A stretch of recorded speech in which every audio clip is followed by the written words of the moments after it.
નમસ્કાર મિત્રો, 12 મહિના પછી બની રહ્યો છે લક્ષ્મી નારાયણ રાજયોગ। આ રાશિઓના સારા દિવસોની શરૂઆત થઈ જશે। શુક્ર અને બુધ મળીને આપશે નાણાકીય લાભ। વૈદિક જ્યોતિષશાસ્ત્ર અનુસાર ગ્રહો સમયાંતરે ગોચર કરે છે અને શુભ અને રાજયોગ બનાવે છે, જેની અસર માનવ જીવન, દેશ અને વિશ્વ પર જોવા મળે છે। તમને જણાવી દઈએ કે બુધ હાલમાં કર્ક રાશિમાં ગોચર કરી રહ્યો છે અને 21 ઓગસ્ટે શુક્ર કર્ક રાશિમાં ગોચર કરશે, જેના કારણે કર્ક રાશિમાં લક્ષ્મી નારાયણ રાજયોગ રચાવાનો છે, જેના કારણે કેટલીક રાશિઓનું ભાગ્ય ચમકી જવાનું છે। ઉપરાંત સંપત્તિમાં અપાર વધારો થઈ શકે છે। તે જ સમયે બાળકો સંબંધિત સારા સમાચાર પ્રાપ્ત થઈ શકે છે। ચાલો જાણીએ કે આ ભાગ્યશાળી રાશિઓ કઈ છે। પહેલા નંબરની ભાગ્યશાળી રાશિ છે તુલા રાશિ। તુલા રાશિ લક્ષ્મી નારાયણ રાજયોગની રચના સાથે તુલા રાશિના લોકો માટે સારા દિવસો શરૂ થઈ શકે છે, કારણ કે આ રાજયોગ તમારી રાશિથી કાર્યસ્થળ પર રચાશે। તેથી આ સમયે તમે કામ અને વ્યવસાયમાં પ્રગતિ મેળવી શકો છો।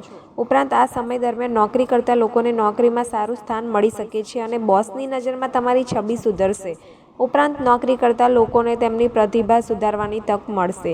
ઉપરાંત તમે તમારા કારકિર્દી પ્રત્યે ગંભીર રહેશો। તે જ સમયે ઉદ્યોગપતિઓને સારા પૈસા મળી શકે છે। તે જ સમયે તમે નવો વ્યવસાય શરૂ કરશો તો એમાં પણ તમને મોટો નફો મળી શકે છે। બીજા નંબરની ભાગ્યશાળી રાશિ છે મિથુન રાશિ। લક્ષ્મી નારાયણ રાજયોગનું નિર્માણ મિથુન રાશિના લોકો માટે સકારાત્મક સાબિત થઈ શકે છે, કારણ કે આ રાજયોગ તમારી રાશિના ધન ઘર પર બનવાનો છે। તેથી આ સમયે તમને ભાગ્યનો સાથ મળી શકે છે। તે જ સમયે બુધ તમારી રાશિના લગ્ન અને ચોથા ઘરનો સ્વામી છે, તેથી આ સમયે તમે મિલકત અને વાહનની ખરીદી કરી શકો છો। તે જ સમયે લક્ષ્મી નારાયણ રાજયોગ તમારી સર્જનાત્મકતામાં વધારો કરશે અને તમે કલા, લેખન અથવા મનોરંજનના ક્ષેત્રમાં શ્રેષ્ઠતા પ્રાપ્ત કરી શકો છો।